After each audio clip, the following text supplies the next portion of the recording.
Alright, hello everybody. Back here with the Teac Model 5 mixer revamp. You can see here I made some good progress on bringing back that nice walnut veneer. Stripping off all that old gunky black paint. I still have to do the edges so you can see how it's still really thick on there, and do a little bit of scraping to get off these little bits of things, but it's pretty exciting just to get it down for the most part. That nice looking wood. I mean, it's not in the absolute best of shape, but I think it's going to look a lot better this way. And so all I did to do that was use some isopropyl alcohol and a brush. So like, I can do a little bit here, for example.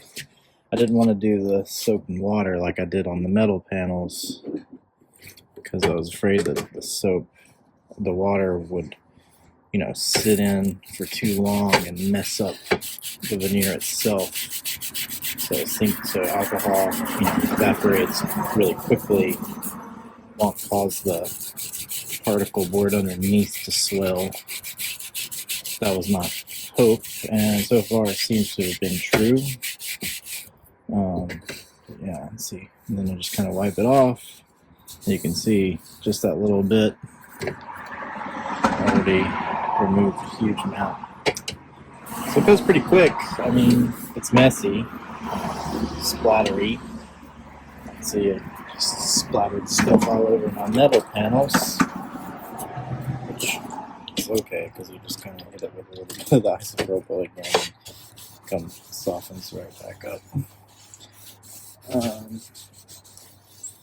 So yeah, I'm gonna work through cleaning up all these edges, and then I'll do the same thing with the other one that's painted black, and then the two that are painted red.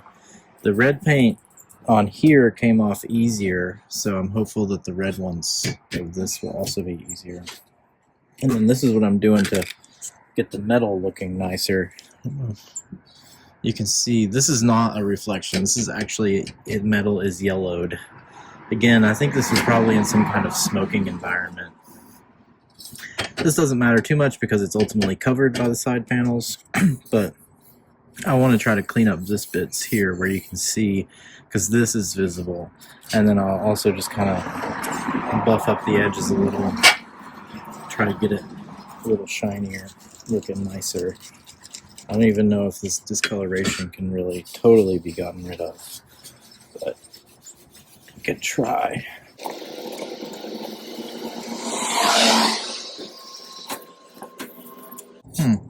I do think that looks better. I can't really see like the massive, see here, you can very clearly see it's like a little bit darker and then a hard edge and then like shinier here. All kind of looks the same, so it does seem, so this one's not been buffed yet. You can see the difference from there to there. Here definitely looks better. So that's all it's going to take, just a little bit of, just a very little bit of rubbing, getting it cleaned up, looking a lot nicer.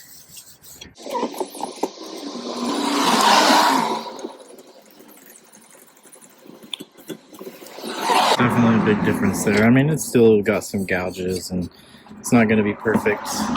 60 years of being in a studio or in storage somewhere. Obviously, things are never going to look like new, but we don't really want them to look like new. It's kind of nice to have that little bit of patina. If I wanted it to be new, I would just go buy a Model 12 or something. Of course, that would sound the same because it doesn't have those cool transformers.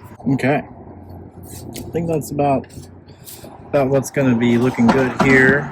So I'm going to go put these metal panels back on and then finish stripping these maybe tonight, maybe tomorrow.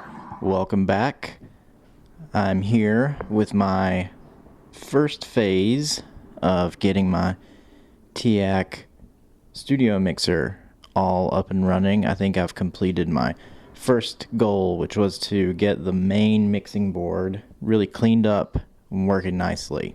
And you can see her here in all of her beautiful glory. I really do think this thing is just such a beautiful piece of hardware. I'm really excited.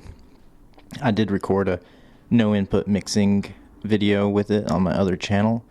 I'll place a link in the description. You want to see me doing some floor core with only this mixer, no other signal inputs or anything. I did use a Marantz tape machine as a tape delay just because I have to do that.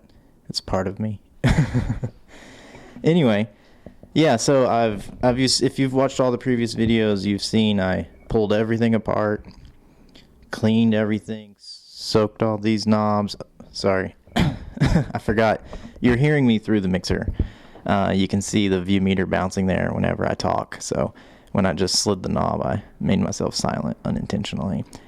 I just thought it'd be nice to record this video actually using the mixer. I don't have the best microphone for that. So that's going to be the next thing that I probably invest in, is some nice microphones for different usages. I have kind of tested all of the buses, all the channels. Everything is working great. Super excited. I'm really happy with how getting all that paint, that disgusting red paint, is all gone. Now we have this really pretty walnut veneer. The metal shined up really nice. I think everything's looking really, really good. Everything's sounding really, really good. No scratchy sliders or pots. Everything is just like functioning really nicely. And two small things that I want to do. I want to replace this switch because it's not just the cap. It's actually the plastic part is broken off. So I'll have to replace the actual switch. And I'm thinking that I can probably find that at the electronics store I've mentioned in Tucson, which conveniently I'm going to be there next week. So I'm going to go see if they've got what I need. The second thing is the view meter bulbs, which we talked about in the last video. I'm going to work on sourcing some of those. I found some on eBay and stuff, so I'll probably end up doing a follow-up at some point in the future with those. So next steps are going to be basically doing the exact same thing with the expander. I'm obviously not going to record a whole series of doing the same thing over and over again. That would be a little ridiculous. So yeah, I'm going to do the exact same thing with the expander. When I set them side by side, it's pretty amazing the difference of how filthy the uncleaned version is and how terrible everything feels on it. I didn't realize how bad it was until I cleaned this one up. So yeah, I just wanted to share this and kind of give you all a show of, you know, how excited I am and how, I don't know, I'm pretty proud of how it came out so far. Another really cool thing I want to show you is that I hate looking at PDFs of manuals. It's just such a pain.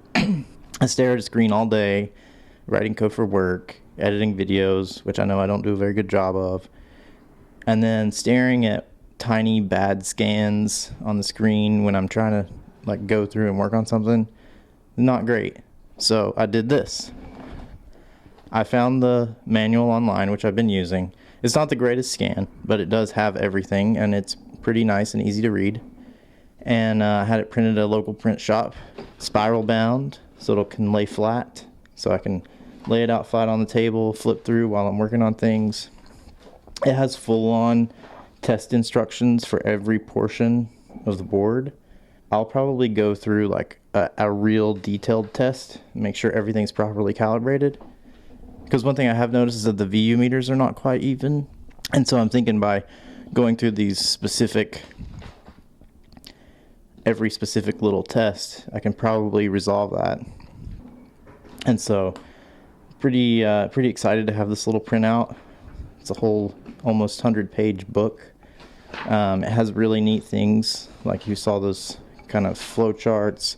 We've got full-on exploded views with parts lists, so if we need to replace some, resistor capacitor or something, we can find the specific value pretty easily. And then here we have, where is it? We have schematics of all the different parts. This is the input, so this right here is a schematic of one whole strip.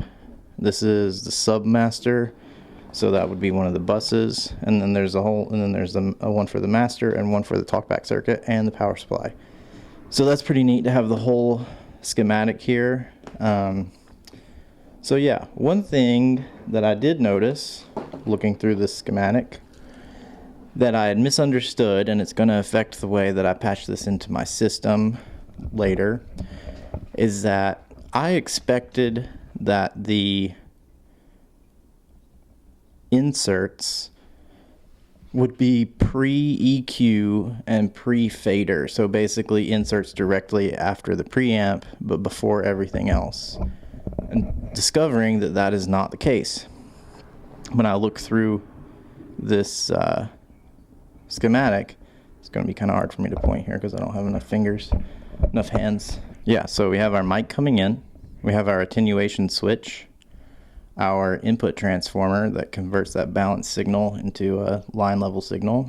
Then we have our line tape, and then the in from the mic is on a switch here, and there is a trimmer here that's our trim at the top. And I would have expected that from there we would go to the access, but instead we actually go here to the main fader, and then to the EQ, and then to the access, and then to the bus switches. And along the way there is echo and Q. So Q here is pre-fader, you can see.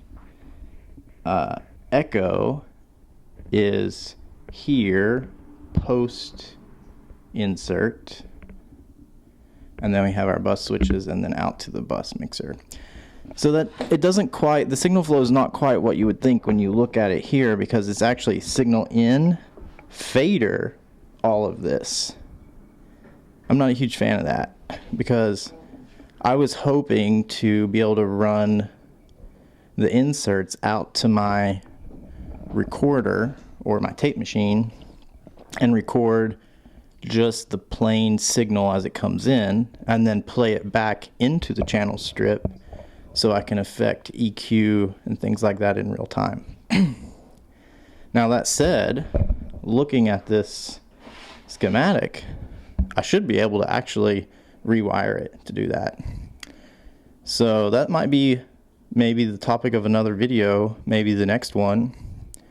I'm going to see if I can rewire this thing, because given that everything is surface mount in there, should be pretty easy to basically change the order of operations on the channel strip. And if I can come up with a quick, easy way to do that, maybe I'll just do it on a few of the strips, not all 20, because all 20 would be a lot of work, and experiment with that. If I'm misunderstanding the way inserts work on other boards, please let me know. I also kind of hoped that the direct out would be pre-fader, but it is not. And so what that tells me is that it's, no matter what, it's a little bit difficult for me to record the raw signal and play it back and then perform. I mean, I guess that makes sense. This thing's designed for recording, not performing, but I want to use it for both. Anyway, I hope you enjoyed this. Hope you are excited as I am to see the future of the cool stuff I'm going to build here. And I'll check back and let you know how that possible idea to modify the channel strips goes. Thanks a lot.